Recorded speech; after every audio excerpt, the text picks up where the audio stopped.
నమస్తే.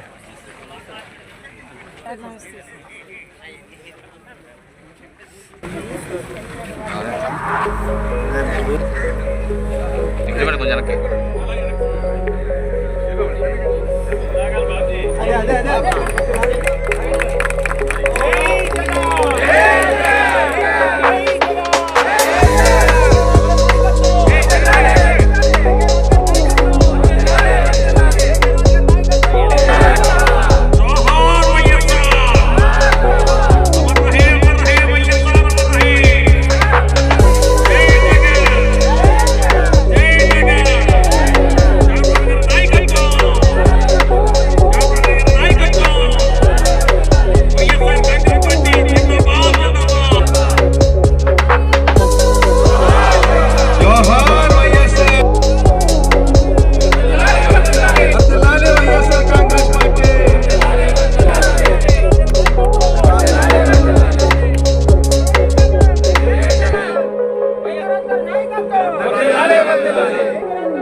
వైఎస్ఆర్ కాంగ్రెస్ పార్టీ ఆవిర్భావ దినోత్సవ సందర్భంగా ఇక్కడికి విచ్చేసిన విశాఖ ఉత్తర నియోజకవర్గ వైఎస్ఆర్ కాంగ్రెస్ పార్టీ సీనియర్ నాయకులకు, డిప్యూటీ మేయర్ కట్టమూరి సతీష్ గారికి, ఫ్లోర్ లీడర్ బాణాల శ్రీనివాసరావు గారికి, కోఆప్షన్ మెంబర్ సేనాపతి అప్పారావు గారికి, వెంకటలక్ష్మి గారికి, వార్డు అధ్యక్షులు వెంకటరెడ్డి గారికి, అదేవిధంగా ఇక్కడ విచ్చేసిన ప్రతి ఒక్కరికి కూడా పేరు పేరున వైఎస్ఆర్ కాంగ్రెస్ పార్టీ కుటుంబ సభ్యులందరికీ కూడా నా హృదయపూర్వక ధన్యవాదాలు, నమస్కారాలు.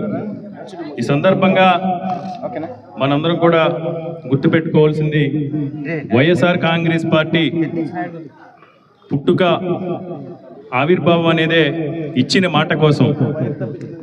ఆనాడు స్వర్గీయ దివంగత ముఖ్యమంత్రి వర్యులు డాక్టర్ వైఎస్ రాజశేఖర రెడ్డి గారు ఒక జన హృదయ నేతగా భారతదేశ రాజకీయాల్లోనే కూడా ఒక హోందాతనంతో కూడా రాజకీయాలు పేదల పెన్నిదిగా వర్ధిల్లుతున్న సమయంలో అకాల మరణం చెందిన తర్వాత ఆ మహానుభావుడి యొక్క మరణ వార్త విని వేలాది గుండెలు పగిలి వేలాది గుండెలు ఆగిన సందర్భంగా ఆ కుటుంబాలన్నింటినీ కూడా ఓదార్చాల్సిన అవసరం బాధ్యత నాపై ఉందని ఆనాడు పావురాలగుట్ట దగ్గర ఆ రోజు జగన్మోహన్ రెడ్డి గారు ఇచ్చిన, మన ఇడుపులపై సమాధి దగ్గర జగన్మోహన్ రెడ్డి గారు ఇచ్చిన మాటకి కట్టుబడి ఓదార్పేత్తలు చేసే సమయంలో జగన్మోహన్ రెడ్డి గారికి ఉన్న జనాదరణను చూసి ఆ రోజు కేంద్రంలో అధికారంలో ఉన్న ప్రభుత్వం జగన్మోహన్ రెడ్డి గారిని కట్టడి చేసే ప్రయత్నం చేస్తే కాంగ్రెస్ పార్టీ నుంచి బయటకు వచ్చి కేవలం ఇచ్చిన మాట కోసం ఎన్నో పదవులను కూడా త్వజించి ఆ రోజు జగన్మోహన్ రెడ్డి గారు వైఎస్ఆర్ కాంగ్రెస్ పార్టీని స్థాపించడం జరిగింది. వైఎస్ఆర్ కాంగ్రెస్ పార్టీ స్థాపించిన తర్వాత జగన్మోహన్ రెడ్డి గారిపై ఎలాంటి ఒత్తిళ్లు, ఎలాంటి కుట్రలు, కుతంత్రాలు చేసినా మొక్కబోని ధైర్యంతో ఈరోజు ఈ రాష్ట్రంలోని యువత అందరికీ కూడా పోరాటంలో స్ఫూర్తి నింపే విధంగా ఆ రోజు జగన్మోహన్ రెడ్డి గారు ఎన్నో పోరాటాలు చేసి 2019లో వైఎస్ఆర్ కాంగ్రెస్ పార్టీని అఖండ మెజార్టీతో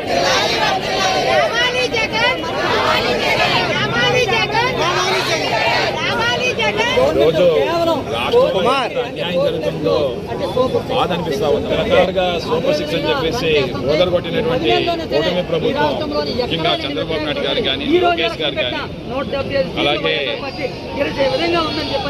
అటు బీజేపీ మోడీ నాయకత్వంలో when once you know it's not possible, budget doesn't permit,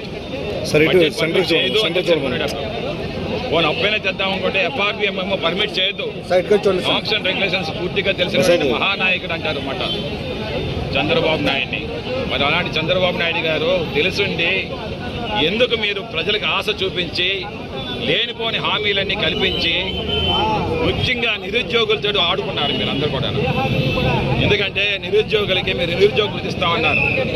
సుమారు ఈ రోజు చూస్తే 60 లక్షల నిరుద్యోగులు ఉన్నారన్నమాట ఈ రాష్ట్రంలోని.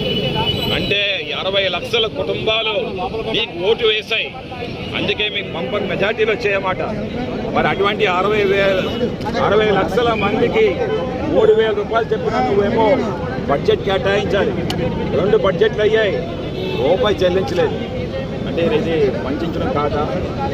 డిఎస్సి నోటిఫికేషన్ ఇంతవరకు కూడా ప్రాపర్ నోటిఫికేషన్ రిలీజ్ చేయలేదు. కేవలం మేసాలు వేస్తామన్నారు. 20 లక్షల ఉద్యోగాలు కల్పిస్తామన్నారు. ప్రాపర్ జాబ్ క్యాలెండర్ లేదు ఈ రోజు వరకు కూడా. 17 మెడికల్ కాలేజీలు నిర్మాణం చేసినటువంటి మహానాయకుడు జగన్మోహన్ రెడ్డి గారు అయితే ప్రతి మండలానికి ఒక మెడికల్ కాలేజ్ ఉండాలి అని అతని యొక్క భావన అన్నమాట.